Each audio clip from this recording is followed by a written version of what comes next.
Welcome back to Rocky Mountain Prepper. I'm Bellum. Today we are continuing our walk through the Bible in the series I call Strong Foundation. I call it the Strong Foundation because without a strong foundation in faith, when disaster strikes, you will have no hope. And without hope, you won't last 3 minutes. You won't have a chance to die from no oxygen. God gives us hope. He gives it to us in His Word.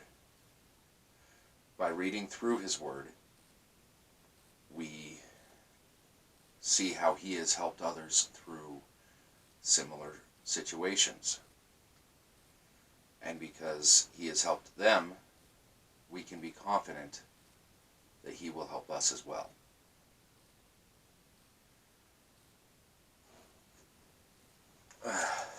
We are in Exodus 17 today.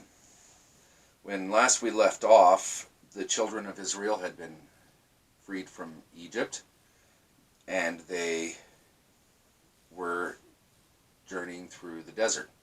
They had witnessed the army of Pharaoh wiped out by the Red Sea closing in on them and drowning them.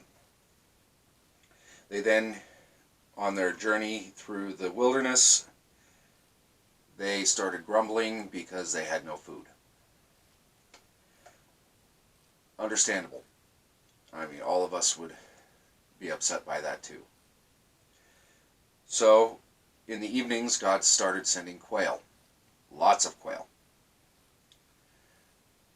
Pretty much the equivalent of everyone had a 55-gallon drum full of quail.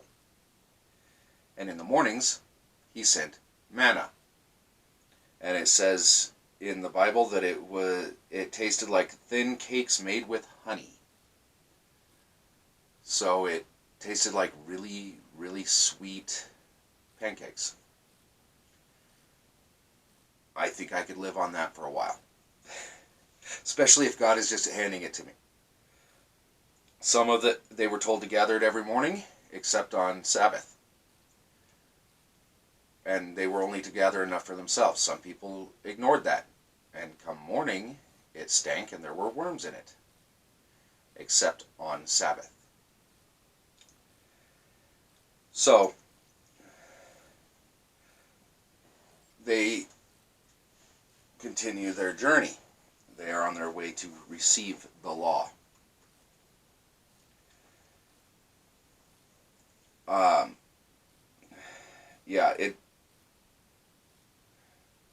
This is one of my favorite books of the Bible. Yes, I do enjoy Kings and the prophets, but this shows the power of God to protect us, to provide for us. Yes, I am part of the prepper community. Nowadays, He's not handing us manna. Nowadays, He is giving us warnings. He is opening people's eyes to the threats and dangers coming, so that we may prepare, so that when disaster strikes, we can help our neighbor. We can give them food, because we have extra. That is what we are called to do, to help our neighbors. And being preppers, we can do that. But we first must have hope. We're going to continue. I'm going to continue this series until we complete the entire Bible, and then we're going to go through some of the Apocrypha and do a comparison. Yes, that is going to be a very long time, but we are going to work on it. I recommend everyone break out their own Bibles and read along. If you have any questions or comments about it, please send me a message, put a comment down in the comments, and I will respond. We will we can have an open, honest discussion about these things. All right. So Exodus 17. In Hebrew, that would be Shemot 17.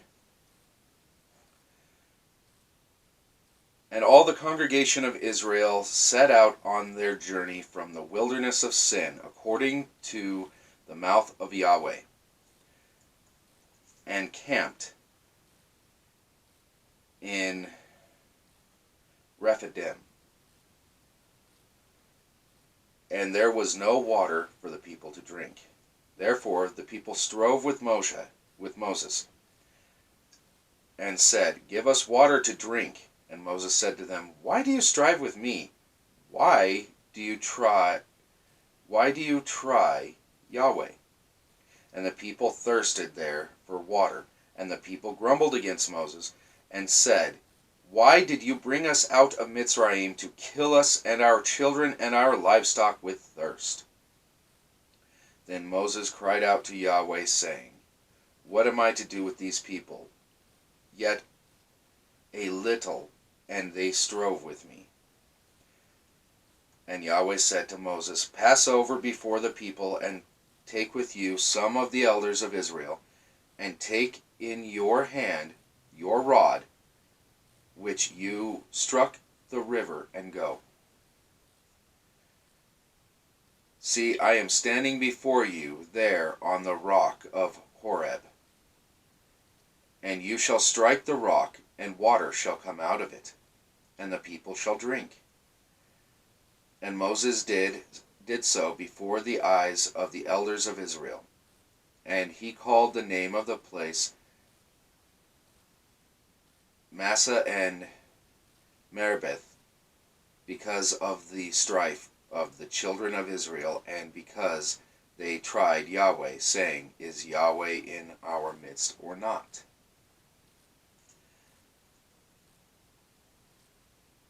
And Amalek came and fought with Israel in Rephidim. And Moses said to Joshua, "Choose for us men and go out, fight with Amalek tomorrow. I am stationing myself on top of the hill with the rod of Elohim in my hand." And Joshua did. And Moses said to him to fight with Amalek. And Moses, Aaron, and Hur went up to the top of the hill. And it came to be, when Moses held up his hands, that Israel prevailed, and when he let down his hand, Amalek prevailed. But Moses' hands were heavy, so they took a stone and put it under him, and he sat on it. And Aaron and Hur supported his hands on one side, one on one side, and the other on the other side. And his hands were steady until the going down of the sun. And Joshua defeated Amalek and his people with the edge of the sword. And Yahweh said to Moses, "Write this for a remembrance in the book, and recite it in the hearing of Joshua, that I shall completely blot out the remembrance of Amalek from under the heavens." And Moses built a slaughter place and called its name Yahweh Nisi. For he said, "Because a hand is on the throne of Yahweh is to fight against Amalek from generation to generation." And Jethro, the priest of Midian, Moses' father-in-law, heard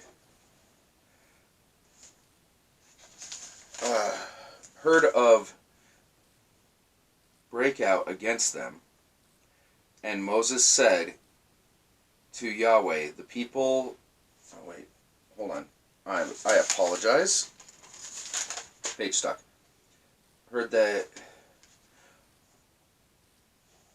uh, father-in-law heard of all that Elohim had done for Moses and for Israel, his people, that Yahweh had brought Israel out of Mitzrayim, and Jethro, Moses' father-in-law, took Zipporah, the wife of Moses, after he had sent her back, and her 2 sons, whom the name of one was Gershom, for he said, I have been a sojourner in a foreign land.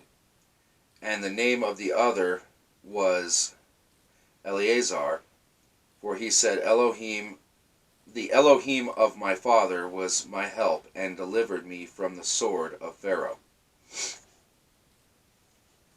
Jethro, Moses' father-in-law, came with his sons and his wife to Moses in the wilderness, where they camped at the mountain of Elohim. And he said to Moses, I, your father-in-law Jethro, am coming to you with your wife and her 2 sons with her. And Moses went out to meet his father-in-law, and bowed down and kissed him. And he asked and they asked each other about their welfare, and they went into the tent. And Moses told his father-in-law all that Yahweh had done to Pharaoh and to the Mitzrayites for Israel's sake. All the hardship that had come upon them on the way, and how Yahweh had delivered them. And Jethro rejoiced for all the good which Yahweh had done for Israel, whom he had delivered out of the hand of the Mitzrayites. And Jethro said, Blessed be Yahweh, who has delivered you out of the hands of the Mitzrayites, and out of the hand of Pharaoh, and who has delivered the people from under the hand of the Mitzrayites. Now I know that Yahweh is greater than all the mighty ones. Indeed, in the matter in which they act proudly above them. Then Jethro, the father-in-law of Moses, brought an ascending offering and other slaughterings unto Elohim. And Aaron came with all the elders of Israel to eat bread with the father-in-law of Moses before Elohim. And it came to be on the next day that Moses sat to rightly rule the people, and the people stood before Moses from morning until evening. And when the father-in-law of Moses saw that he did for the people, he said, What is this that you are doing for the people? Why do you sit by yourself, and all the people stand before you from morning until evening? And Moses said to his father-in-law, Because the people came to me to seek Elohim. When they have a matter, they come to me, and I rightly rule between one and the other, and make known the laws of Elohim and his Torah, or teaching. And the father-in-law of Moses said to him, What you are doing is not good. Both you and these people with you shall certainly wear yourselves out, for the matter is too heavy for you. You are not able to do it by yourself. Now listen to my voice. Let me counsel you, and Elohim be with you. Stand before Elohim for the people, and you shall bring the matters to Elohim. And you shall enlighten them concerning the laws and the Torah, and show them the way in which they should walk, and the work which they do. But you yourself seek out all the people able men, who fear Elohim, men of truth, hating unfair gain, and place these over them to be rulers of thousands, rulers of hundreds, rulers of fifties, rulers of tens. Okay, so right here, Jethro is trying to help him set up a representative government. You have small groups, like almost like the courts, but more like city councils, where you take a small matter to them, where you take a matter to them, and if it's too great for them to deal with, they pass you up the line, going all the way up to Moses in this case. In case of other representative governments like Rome, it was the governors, and then the governors took it to the Senate. In the case of the United States, originally the governors would take it to Congress. Congress would hear about it, and between Congress and the president, it would all get worked out eventually. This is how God set it up. God loved this system. This is the fairest of systems. It wasn't until later that the people wanted to abandon this and wanted a king like everyone else.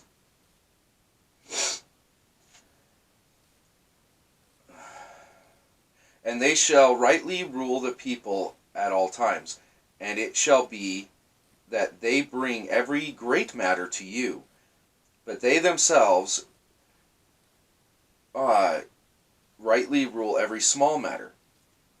So it makes lighter for yourself, for they shall bear with you. If you do this word, and Elohim shall command you, then you shall be able to stand, and all this people also go to their place in peace. Basically, he's just saying there, if we did this, then all the people will be at peace with each other, because they'll have someone to go to, and there won't be as much grumblings. And when it's a big matter, then you will have to deal with it. And Moses listened to the voice of his father-in-law and did all that he said. And Moses chose able men out of all Israel and made them heads over the people, rulers of thousands, rulers of hundreds, rulers of fifties, and rulers of tens. And they rightly ruled the people at all times. The hard matters they brought to Moses, but they rightly ruled every small matter themselves. And Moses sent off his father-in-law, and they went away, and he went away to his own land. All right, 19. In the third new moon, after the children of Israel had come out of the land of Mitzrayim, on this day they came to the wilderness of Sinai. For they set out from Rephidim and came to the wilderness of Sinai and camped in the wilderness. So Israel camped there before the mountain.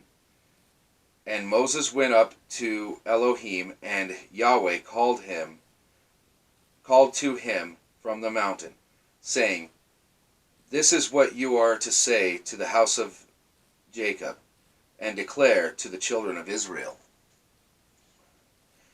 You have seen what I did to the Mitzrayites, and how I bore you on eagle's wings, and brought you to myself.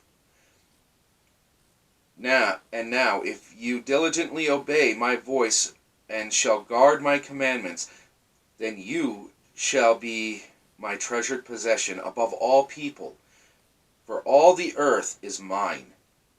And you shall be to me a reign of priests and a set apart nation. Other translations would say, and a holy nation.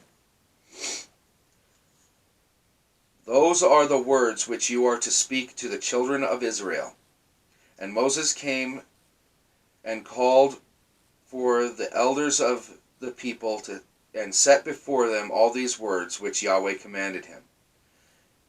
And all the people answered together and said, all that Yahweh has spoken we shall do. So Moses brought back the words of the people to Yahweh. And Yahweh said to Moses, see, I am coming to you in the thick cloud, so that the people hear when I speak with you, and believe you forever. And Moses reported the words of the people to Yahweh. And Yahweh said to Moses, go to the people and set them apart today, and tomorrow they shall wash their garments, and also be prepared by the third day. For on the third day Yahweh shall come down upon the mountain upon Mount Sinai, before the eyes of all the people. And you shall make a border for the people all around, saying, take heed to yourselves that you do not go up to the mountain, or touch the border of it. Whoever touches the mountain shall certainly be put to death. Not a hand is to touch it, but he shall certainly be stoned or shot with an arrow. Whether man or beast, he shall not live.